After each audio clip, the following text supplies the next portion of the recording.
guys. Guys, ang init na dito. Kaya mag-i-spray ako ng sunblock. Kailangan ko mag-spray ng sunblock. Sobrang init sa Qatar.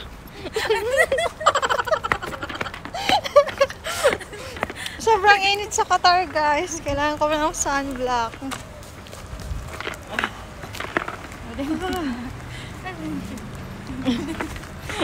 Arte yarn. Ate, saan na naman tayo pupunta? Magbalyo-balyuan na naman. Maghanap na naman kami ng tindahan. Nakakuha na ng free taste. Bibili kami ng shawarma. Pakainit ba?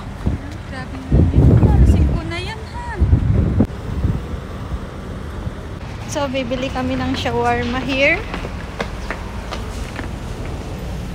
Ano tayo? Masarap kaya ito rin? Hindi? Ewan.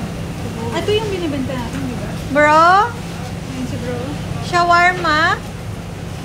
Eto, oh. Eto, oh. Bro, can I excuse, bro? Ah, dyan yung sabi mo. Oo, di ba dati? Ay, Wala sila. may mga ganun. May ganito. Ah, doon ba sa kabila? Akala ko dito. Oh, may mga bedsheets din sa dati, oh. Yung first time ko mag-online selling.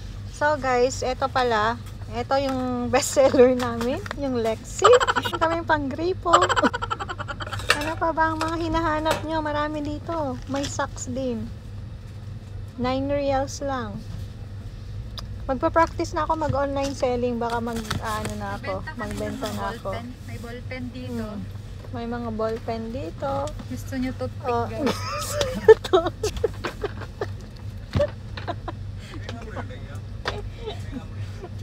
Lagari. May mga lagari. Ay, may panghilot oh. Hala, Diyos ko, hindi yan panghilod.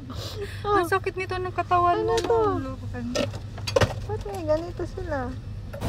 Hihingi ako ng free taste. Ay, ikaw mo po alam ko na kung ano lasa nun. Yung yan, o. Yung green? Yung green yan, yung ano, diba? Yung binibenta natin. Oo. Yung dati, yung waragay na. Baragay na. Kung baka iba yung lasa niya. Magkano kayo isang piraso lang yung green? Tanungin mo siguro. Kaya nga yung daon-daon yan, nata yung gel-gel. Ano gel-gel?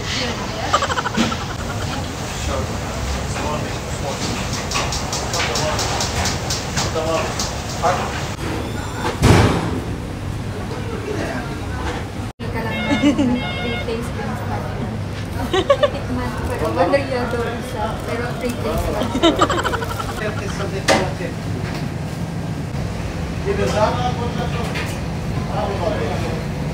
Thank you. Sorry.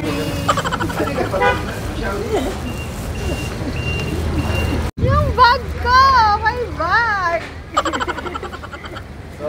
Wow!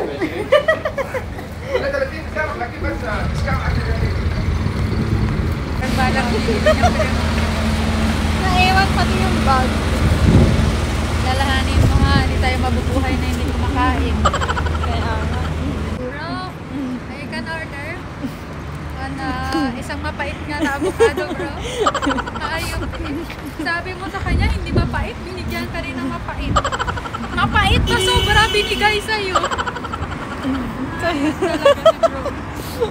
Hi guys, ako nga pala si Nes, nakatira dito sa Qatar. After nga namin naglakad-lakad, nakauwi na nga rin kami. Kinain na nga rin namin itong shawarma. 7 reals nga lang ito at busog na busog ka na nga.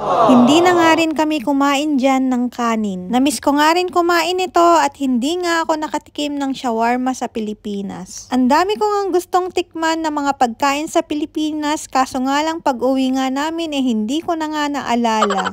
Dapat pala sinulat ko nga yung mga gusto kong kainan. Magkasama na nga kami niyan ni ate sa shop, kaso nga lang hanggang dito na nga sa accommodation ay walang tigil pa nga yung bunganga namin kakakwento. Sabi ko nga sa kanya, gusto ko na ngang mag-online selling dahil yung sahod nga namin hindi nga sapat. Kaso nga lang, hindi ko pa nga alam kung ano yung ibebenta ko.